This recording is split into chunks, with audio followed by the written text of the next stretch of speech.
در بلاد اسلام عیب است، عار است که یه مطلبی را بگویم که همه میدونن این حرف درست نیست، یه نفر نگه چرا این شعار را میدید، یه نفر نگه ترس تا چقدر؟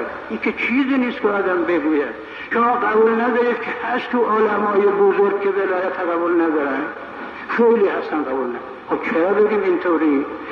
اینو باید به عوام حالی کرد. اگر کسی نگفت است بهشون، هر کس میشنود و قدرت دار. من که قدرت ندارم بگویم نگوید، اگه بگویم نگوید میگم تو ضد ولایت فقیه.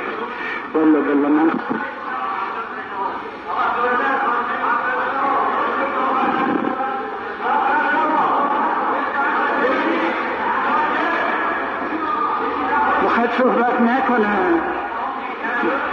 میخواید صحبت نکنم بیام